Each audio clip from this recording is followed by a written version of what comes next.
Today, May 29th, 2024, a lot of news for College Football 25 recently released from multiple creators and news articles and journalists in the gaming space such as On3, Eric Wayweather, Not the Expert, Good Game Bro, Matt Brown, and multiple people who had the opportunity to go down to EA last Tuesday to go ahead and test out College Football 25. From what was being disclosed is that they had 4 hours of playtime to actually play College Football 25 Play Now, and I believe they got a chance to look at Road to Glory and things of that nature.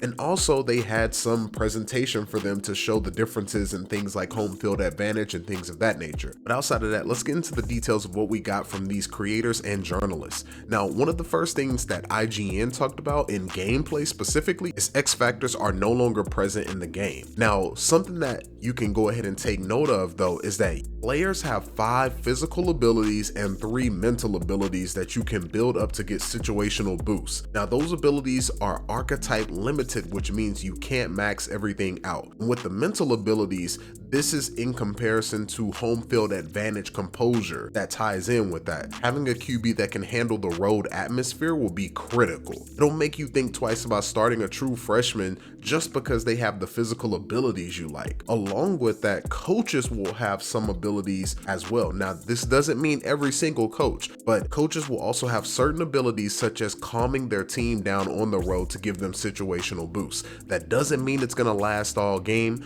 but it may be after a set of good plays for your team where your team will actually finally get their pacing, get their groove, and be able to possibly make another big play. Now, something else IGN talked about was the wear and tear system, and something specific I want to go ahead and call out on this is that there was a situation where the IGN writer said, while selecting a play during the game, you can see your quarterback's full body schematic to show his body's wear and tear. So imagine if the left arm is yellow and the right arm is green, or the middle of the body is starting to turn red because you've probably taken 6 sacks in the second quarter already. So essentially, that is something that is said it could impact your player's throwing ability.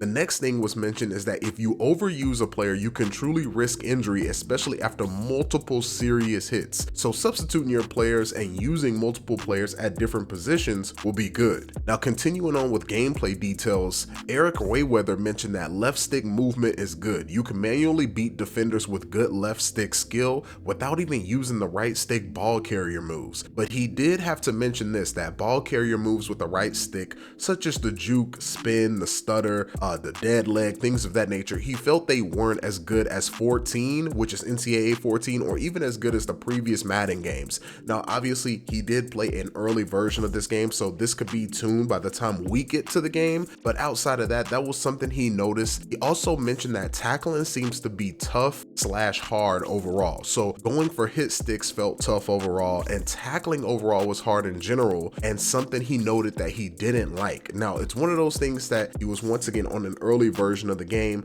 but I believe they were also trying to point out the differences in speed in the game overall, which was mentioned by Good Game Bro, Eric Wayweather, and also that wide open feeling that EA kept talking about prior to the trailer release. Another thing that Eric Wayweather mentioned is that you'll feel the power of top-end athletes. So if you're playing with a guy like Jalen Milroe at Alabama, they'll have better acceleration than other players. So when you're climbing up into the pocket and you realize the backers are in coverage and you don't have a spy, he's gonna take off a lot quicker replicating real life than it would be in previous Maddens or things of that nature. So with that, those players will be harder to tackle, along with you can really get loose with those high-end players. When it comes to the offensive line, I believe every article mentioned that the O-line is good with good teams. You can actually climb the pocket pretty well and just sit and make those decisions, or you can also take off if you need to. Now, another gameplay mechanic that is back is home field advantage, and it's going to be significantly different than Madden, although we've seen this mechanic before. They've brought back the composure mechanic, which is in the game. So essentially, players on the other side of the ball, which ties in with the mental abilities that I talked about, if they don't have the mental ability to handle road games, you're going to see their ratings drop, you're going to see them make mistakes on the field and things of that nature,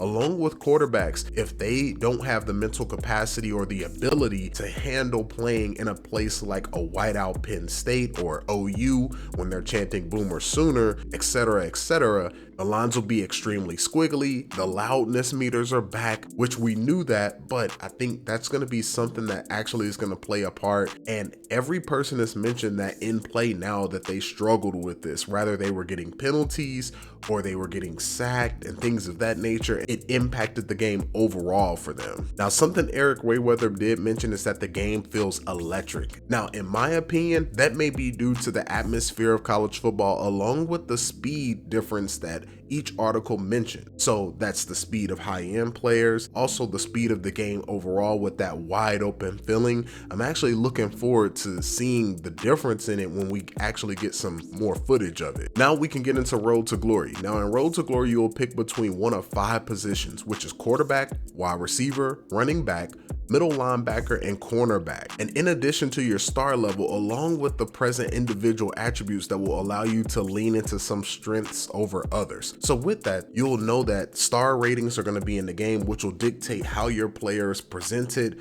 But something we do know is that Road to Glory does not start in high school this time. So I believe you'll be picking between an individual archetype, i.e. if you want to be a dual threat quarterback or if you want to be a pocket passer with a cannon for an arm. That's really up to you, which honestly I think it's not bad, especially if they're going to add in more elements to Road to Glory. But I do understand the sentiment around taking high school out. It really was something that people really enjoyed about Road to Glory. Something also to note is that time management will be a big part of Road to Glory, and IGN made a point to say how you make your decisions when you are not at class, practice, and games will factor into your character's overall perception, performance, and where they stand on the depth chart. Now it's interesting that they tied all of that together because it does show that there will be 3 elements that we'll have in Road to Glory, which is class, practice, and games, in order to gain that trust of the coach where we're trying to get to. And then he mentioned that your position is always at risk depending on your choices and your player's overall performance.